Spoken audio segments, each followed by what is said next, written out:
Welcome in. Welcome back. Yeah. I don't necessarily know how we're gonna do this, but we're gonna do this in some way, shape, or form. I am streaming on two different platforms, so they'll both be available as soon as we're finished.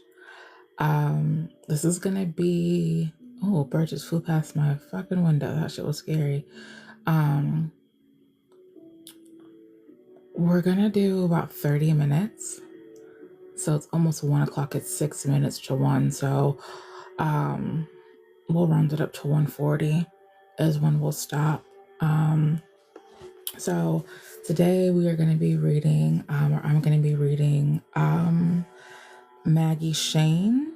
The book is called Prince of Twilight. I don't know why I want to call her Twilight Prince. It's fucking crazy. But Dracula lives for the love of his determined. Dracula lives for the love he is determined to reclaim. I ain't got no water. Oof. My voice is going to be raspy. Ooh. All right. So we're going to read the back. Okay. Return to Maggie Shane's wings in the night if you dare. Foretold centuries ago, it is a destiny that cannot escape.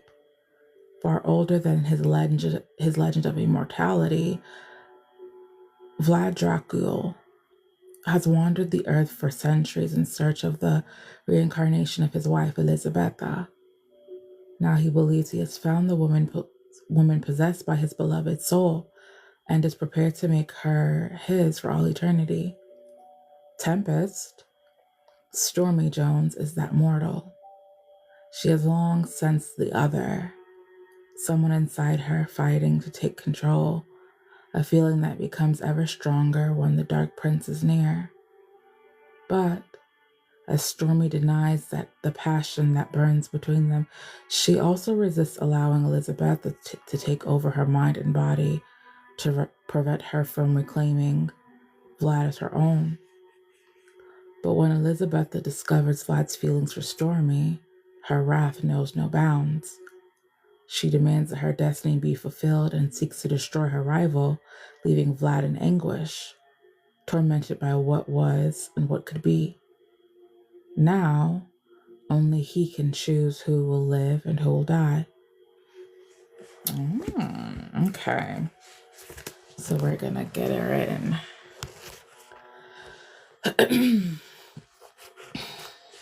And as far as the music, if y'all can hear it, it is... Let me see who we found today. Because they changed the way the YouTube thing looks. So this is called Melancholic Piano for Dark Academia Forgotten, Dark Academia Playlists, Music, and Rain. And the channel is called Demure, Demure. All right. So that is who we have today. So we're going to go ahead and get into the story. Prologue, 15th century Romania. We have to bury her, my son. Vlad stood in the small stone chapel beside his beloved new wife, his bride. Elizabeth's skin was cold as stone briar which she lay. She wore the pale green wedding gown the servants had found her on the day their hasty vows had been exchanged. The skirt draped on either side of her, swaying the stone slab in beauty. Her hair, pale as spun silver and endlessly long, spread around her head, as if pillowing her in a cloud. My son. This time the old priest's words were accomplished by his hand, clasping Vlad's shoulder. Vlad whirled on the man. No, she is not to be put in the ground. Not yet. I won't allow it. A little fear joined the pity in the old man's eyes. Not enough. Not yet. I know this is difficult. I do. but she deserves to be laid to rest. I said no, Vlad repeated, his tone tired, his heart dead. Then he turned from the priest and focused again where he needed to focus, upon her, upon his bride. Their time together had been too short. One night and then part of a second before he had been called into battle. It wasn't right. The priest still hovered. Get out! Before I draw my blade and send you out in pieces. Vlad's words were barely more than a hoarse whisper, yet filled with enough menace to elicit a clip of gasp from the cleric. I'll send in your father. Perhaps he can. Vlad turned to send a warning glare over his shoulder, brief but powerful enough to reduce most mortals to tears. I am going, my liege. The priest bowed a little and backed away through the chapel doors. Vlad sighed in relief. When the doors closed once again, leaving him alone in his grief, he leaned over Elizabetha's body, lowered his head to her chest, and let his tears soak the gown. Why, my love? Why did you do this? Was our love not worthy of the single day's grieving? I told you I would come back. Why couldn't you have believed in me? A soft creaking sound accompanied by a stiff night's breeze and a gentle clearing of an aging throat told him that his respite was over. Vlad forced himself to straighten, to turn and to face his father, for truly the man had become as much a father to him as any had been since euthanatism. The old king was pale and unsteady. He'd lost a daughter-in-law and he'd been close already to loving, and for 3 days he had believed that he had lost his son as well. He crossed the small room, his gait uneven and slow, then wrapped his frail arms around Vlad's shoulders and hugged him hard, as hard as his strength would allow. Alive, he muttered. By the gods, my son, you are alive after all. Vlad closed his eyes as he returned his father's embrace. Alive, father, but none too glad to be. Just now. As he said it, he looked back at his bride. His father did, as well, releasing his hold on Vlad to move closer to the briar. I cannot tell you how to grieve, nor can I tell you how it grieves me to see you in such pain, much less to witness the loss of a serious love the way you shared for Elizabetha. I know.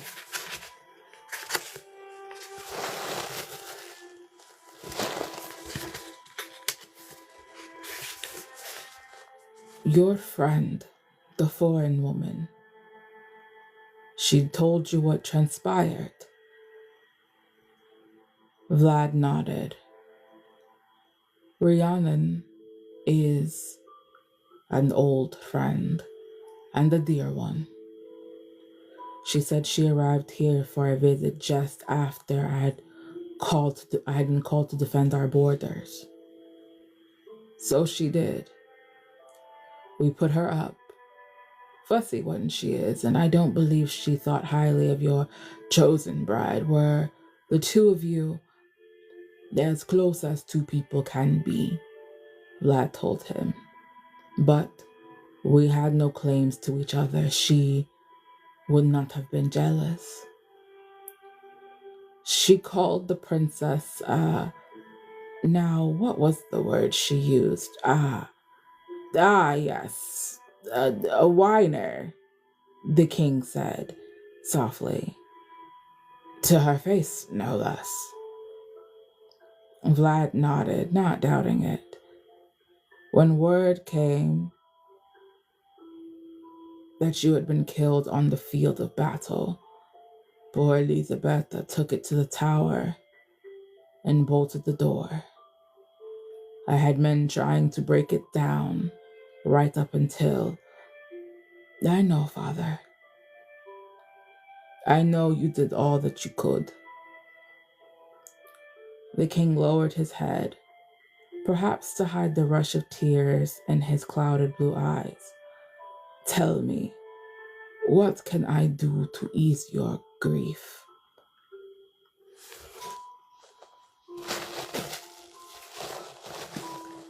Vlad thought about it. Thought about it hard. Rhiannon was no ordinary woman, but a former priestess of Isis and daughter of a pharaoh. She was skilled in the occult arts, and she had told Vlad that he would find Elisabetta again, for she had seen it in 500 years' time, if he could live that long. What she hadn't promised him was that Beta would be the same woman he had loved and lost, or that she would remember him and love him again. There is something I can do for you, the king said softly. I can see it in your eyes. Speak it, my son, and it shall be done, whatever it is. Vlad met his father's eyes and felt that love for the man. True love, though the king was not his true father. I cannot let them bury her. Not yet. I need you to send our finest riders up upon our fastest mounts, Father. Send them out into the countryside to gather the most skilled sorcerers, diviners, wizards, and witches in the land. I don't care what it takes. I must have them here before my beloved is put into this cold ground. The king looked worriedly into his eyes. My son, you must know that even the most skilled magician won't be able to bring her back, buried or not. She resides among the dead now. He nodded once, closed his eyes against the probing, caring stare. I know that, Father. I only need to be sure she's at peace. But the priests, his prayers are not enough. I want to be sure. Please, Father. You said you would do anything to ease my pain. This shall ease it, if anything, please.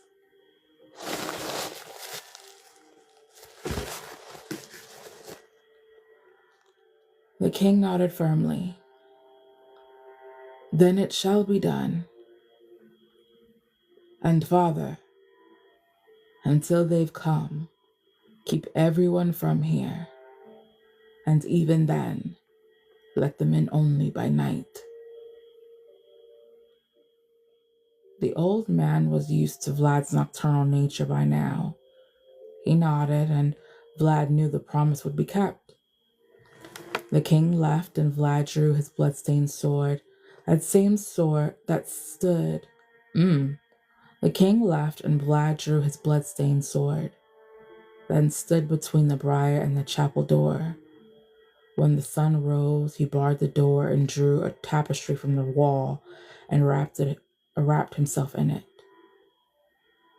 When the sun sets again, he was forced to lay his fabric over Elisabetta's body, or witness it begin to change with the ravages of death.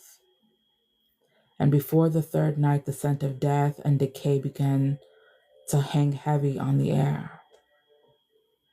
But finally, at midnight on the third night, the chapel doors opened and several men entered. No women were among them. They entered in a rush of wind, dressed in dull white traveling robes of wool for the most part. Though one wore a finer fabric in rich russet tones, its edges embroidered with a pattern of twisting green vines. They all dropped to one knee, bowing low before him. The one in the brown said, "My prince, we came as rapidly as we could manage. Our hearts are heavy with grief at the loss of your princess." "Yes," he said. "Rise. I need your help." The men looked at one another nervously. There were 5, he saw now. Locals, mostly though one appeared to be from the east and another were Moorish in appearance. "We are honored if we can be of service," the apparent spokesman said, "but I know not what we can do. Against death even we are powerless." He nodded and thought of Gilgamesh, the legendary king of Sumer. His own desperate search for the key of life had resulted in the creation of an entire race, the undead. Vampires, like Vlad and Rhiannon, and so many others. But it had never resulted in the great king's dear friend Ikendu returning from death. Maybe Vlad thought his own quest was just as mad, but he had to try. "I do not ask you to conquer death, only to ensure that when I find her again, I will know her and that she will know me and remember and love me again." The magicians and sorcerers frowned, seeking understanding in each other's eyes. "A powerful seer has told me that the princess will return to me in another lifetime, but it will be in the distant future." "But, my liege, you would be aged and she would be an infant." "That is not your concern, sorcerer. I want only to ensure that when she does return and reaches a decent age, she will remember all that came before, and that she will be the woman she was in this lifetime. Can you or can you not fulfill that request?" Now, see, this is the thing.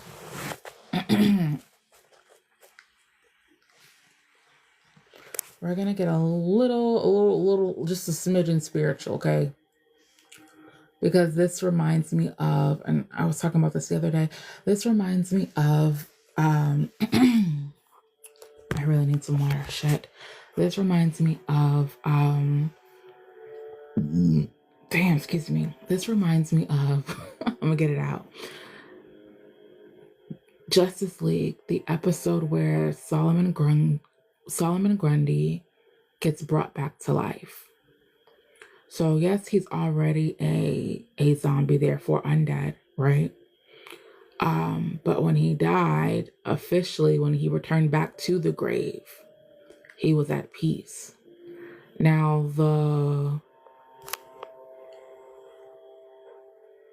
the boys who were trying to do some type of spell or whatever weren't aware of what they were doing.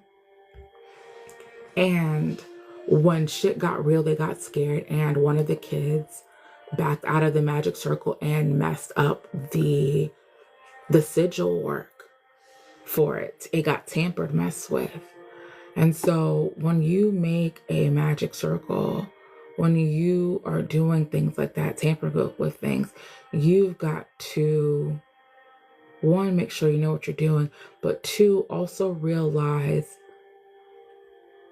and understand the kind of person that they are. You have to know this person. And you can never truly know a person, right? But you can get pretty damn close to knowing a person if you spent enough time with them. But in the story here, their relationship was very short. So for him to say that I want her to be like she was in this life, he doesn't even know who she is. And so that kind of relates to when people pass over, when people pass on, and some people are like, oh, well, when it comes to spirituality, everybody has their own interpretation, right? And some people are like, oh, well, you know, when people pass on, sometimes they have a change of heart. Sometimes things happen. Sometimes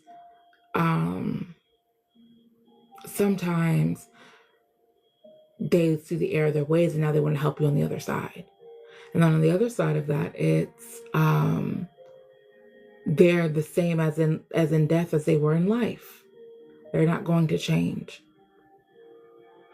So when we're talking about not exactly understanding or knowing somebody at their core, when you're like, oh, I want my ancestors, my spirit team, or so and so and so and so, and it's like you don't even know how much. It's like you don't even know, because you only saw a specific side of this person, right?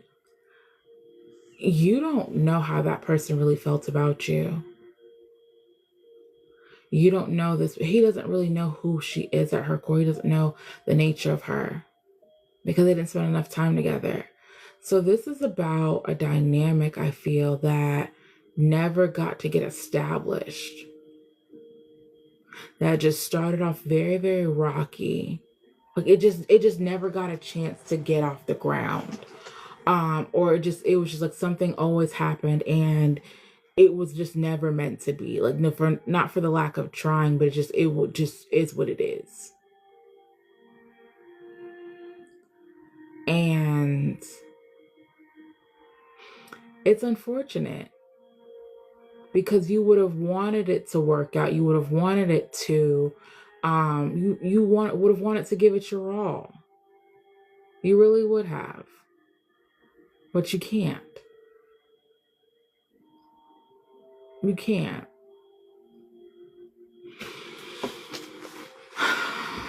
Okay.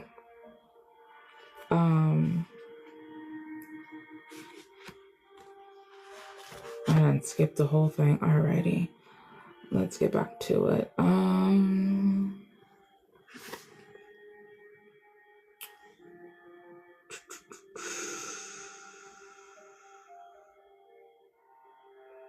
One man began to whisper to another, and Vlad caught the words unnatural and immoral, but the man in the brown held up a hand to silence them.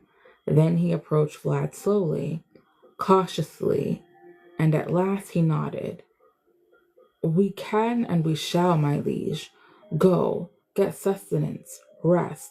She will be safe in our care, I promise you. Vlad gazed at the shape beneath the tapestry, no longer his Elizabetha, but a shell of that formerly held her essence. And he looked at the men again. Do not fear to try. It is a lot I ask of you. I give my word I will not exact punishment should you fail, so long as you do the very best you can do. On her memories, I vow it to you. But see, this, like, he's very understanding. He's like, I know I know this is a lot I ask of you. So it's like, it's within the understanding. Like, I know this is hard, but I just need you to try. I just need you to do the best you can with it. If you can just do that for me. It's like desperation. Somebody is desperate. Desperate to make something work. Desperate to do something.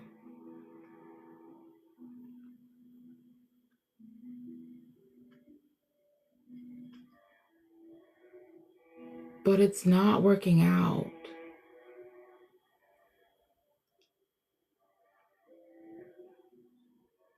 I feel like it's time to call it quits on something.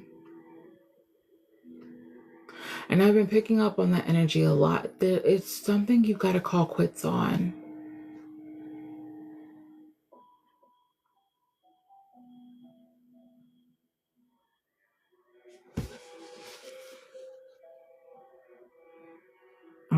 let's pick it back up.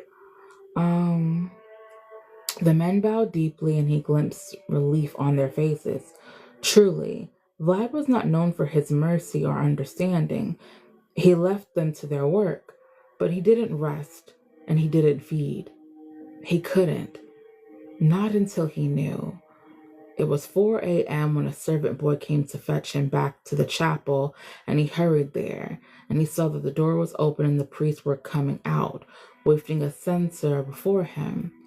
Behind him, men came bearing the corpse, buried in flowers upon the litter. And behind them came the wizards and sorcerers who met Vlad's eyes and nodded to tell him that they had been successful. The man in the russet came to him, while the others kept their slow pace behind the funeral processions. The priest's servants rang a bell, and the gruff-voiced cleric intoned his prayer loudly, so that the others from the castle and village joined in. As they passed, many carrying candles or lamps, no one in the village had slept this night, awaiting the prince's burial, so that the procession grew larger and longer as it wound onward and a withering serpent dotted with lights. Kundalini energy. Snake energy lovers? Shedding old skin.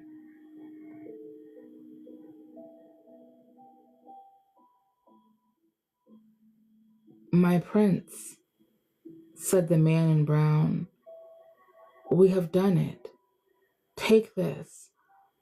He handed Vlad a scroll rolled tightly and held by a ruby ring. The ring he'd given to Elizabetha. It had been on her finger. Seeing it caused pain to stab deeply, and he sucked in a breath. I don't understand, he said. You removed her wedding ring. Why? We performed a powerful ritual commanding a part of her essence to remain earthbound. The ring is the key that holds her and will one day release her. When a future incarnation of Elizabetha returns to you, all you will need to do is put the ring upon her finger and perform the rite contained on the scroll, and she will be restored to the very Elizabetha she was before. She will remember everything, and she will love you again. Are you sure? Vlad asked, afraid to believe, to hope. On my life, my prince. I swear to you it is true. There is only one caveat, and this could not be helped, for we risk our very souls by tampering with matters of life and death and the afterlife. The gods must be allowed their say. The gods. It was they who saw fit to take her away from me this way. To hell with the gods, my prince!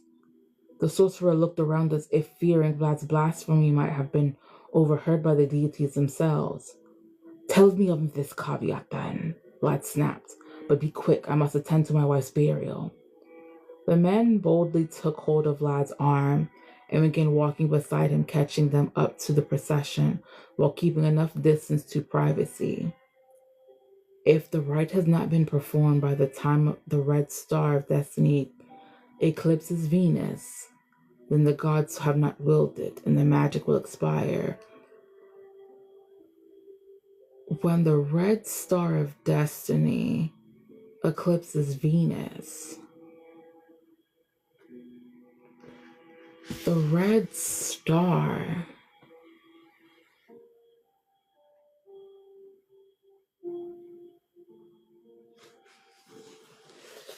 He didn't say planet, he had said red star. Hold. We're about to go down a rabbit hole. What is the red star?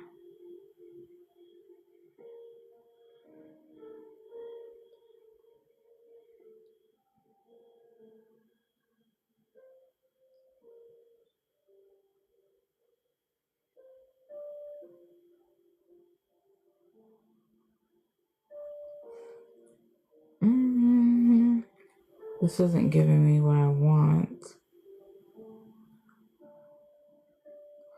Oh, that's why I was picking up the accent, because technically Romania, all of that would take place in Russia. So yeah, where it's cold.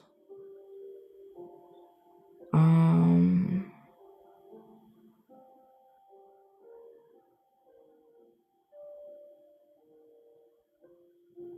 Red giant's a type of aging star.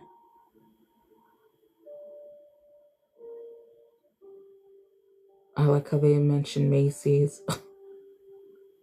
Oh gosh. Alrighty. We're gonna go ahead and keep going.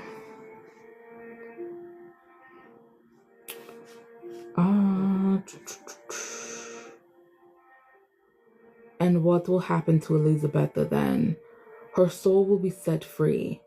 All parts of her soul, the part we've held earthbound, and any other parts that may have been reborn into the physical realm, all will be free. And by free, you mean dead, Vlad whispered. He gripped Oh shit. He gripped the man by the front of his rusted robes and lifted him off his feet. You've done nothing. Death is but an illusion, my liege. Life is endless, and you'll have vast amounts of time in which to find her again, I swear.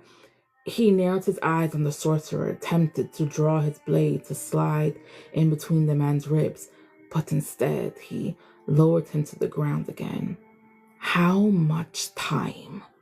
When exactly does this red star of yours next eclipse Venus? Not for slightly more than 500 years. And 522 years, my liege, and nearly as I can calculate.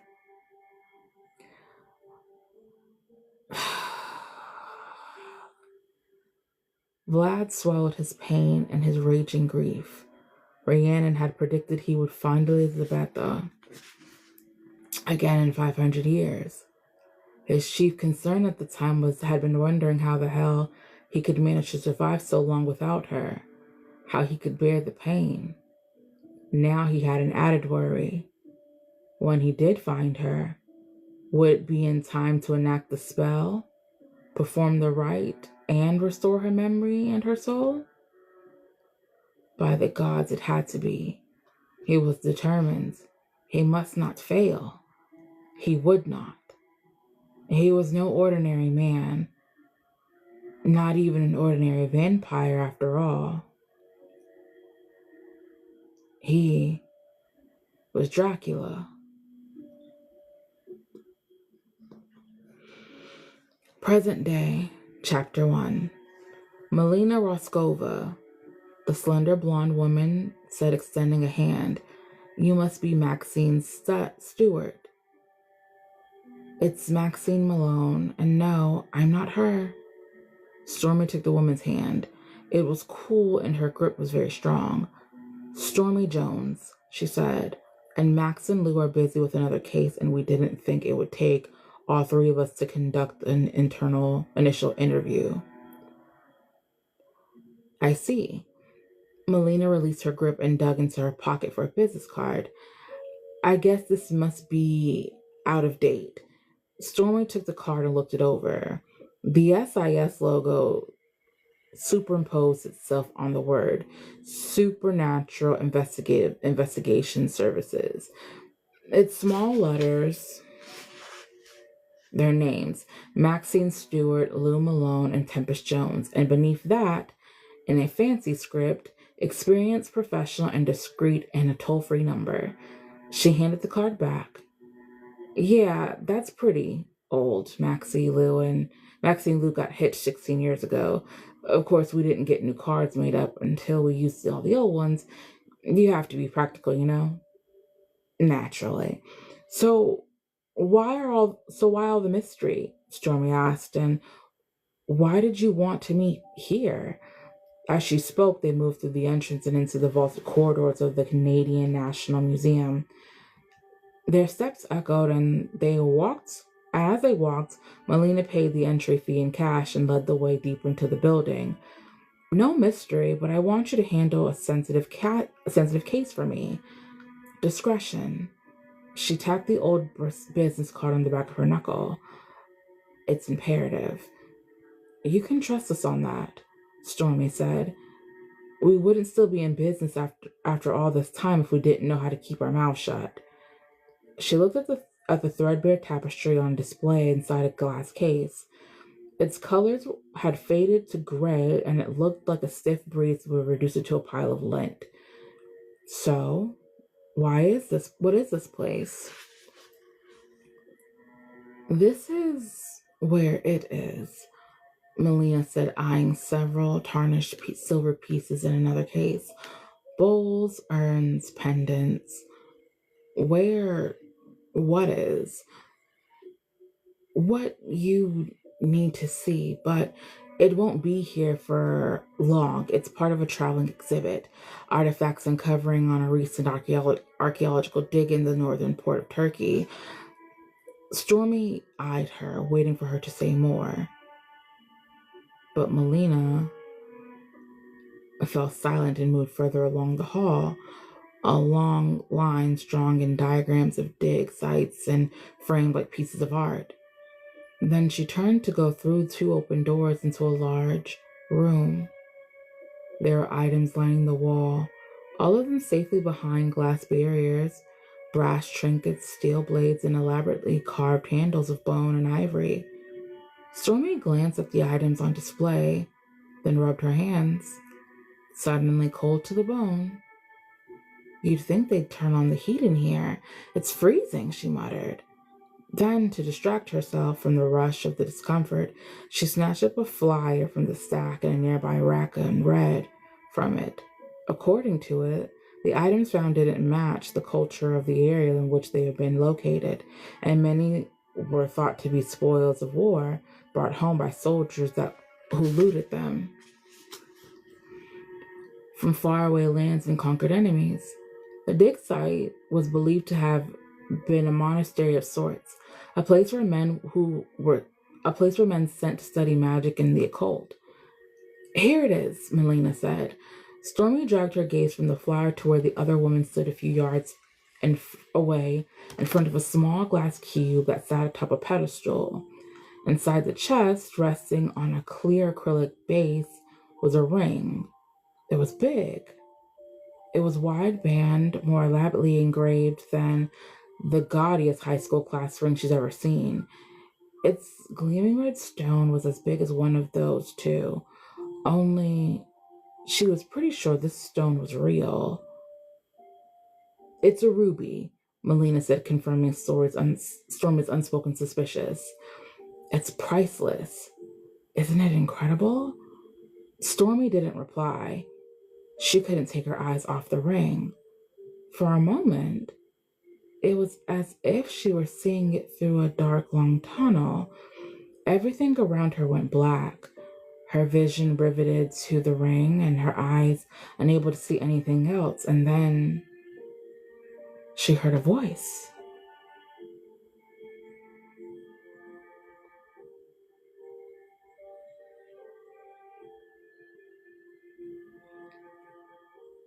In Ula Elis al Melu. The voice, it came from her own throat. Her lips were moving, but she wasn't moving them. The sensation as if she had become a puppet or a dummy in some ventriloquist act. Her body was moving all on its own. Her hand reaching for the glass case, palms pressing to either side of it, lifting it from the base. A hand closed hard over her arm and jerked her away. Miss Jones, what the hell are you doing? Stormy blinked rapidly, her body snapped back on line.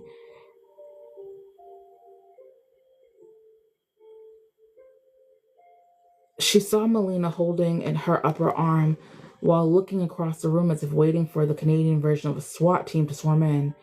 Stormy cleared her throat. Did I set off any alarms? I don't think so, Melina said. There are sensors on the pedestal. They kick in only if the ring is removed. Frowning, as if her head cleared, Stormy stared at her. Why do you know that? It's my job to know. Are you all right? Nodding, Stormy avoided the other woman's gaze. Yeah, fine. I zoned out for a minute, that's all. But it wasn't at all. It wasn't all. And she wasn't fine. Far from it. She hadn't had an episode like this in 16 years, but she knew the sensation that had swamped her just now. Knew it well. She would never forget. Never. She hadn't felt that way in 16 years, not since the last time she had been with him. With Dracula. The one and only. And though her memory of the specifics of that time with him were a dark void, her memories of being possessed remained. And memories of Dracula or not, she'd heard his voice just moments ago whispering close to her. Without the ring and the scroll, I'm afraid there is no hope. What did it mean? Was he here? Nearby? And where? Why? When she remembered so little about their time together, had the phases come floating in to her memory now? No, he wouldn't come back to her when he knew what it did to her mind and body. He let her go in order to spare her going through the madness anymore. Or she'd like to believe. She awakened in Rhiannon's private jet on her way back home, and like all of Vlad's victims before her memory of her time with him had been erased. But not her feelings for him. Inexplicable or not, she had felt a deep sense of loss, and she had been dying a little inside more each day that had passed since. He wasn't here. He wouldn't put her through that again unless... She looked again at the ring. God. Could this be the ring he's been talking about? And what had he meant by that cryptic phrase? It was hell, not remembering. Sheer hell. She should hate him for playing with her mind the way he had over and over. She struggled and fought to recall the time she spent with him after he abducted her in the dead of night so long ago. She'd even tried hypnosis, but it hadn't worked. Nothing had. He robbed her of her memories, and she sensed let me slow down. He robbed her of memories she sensed might have been some of the best of her life. Damn him for that. Miss Jones? Stormy? Turning slowly, she met Melina's eyes, far too curious. Brown ones. This ring is the reason you want to hire us. The ring is the reason you want to hire us? Yes. What's your connection to it? Stormy frowned. I don't know what you mean by connection. I don't have one. You certainly had a strong reaction to it. She shook her head.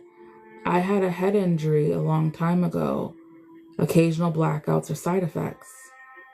Speaking in tongues is a side effect as well? It's gibberish. It doesn't mean anything. Look, the conditions of my skull are not really the issue here. Are you going to tell me what the job entails or not? Melina looked at her, pursed her lips, and lowered her voice. I want you to steal it, she whispered.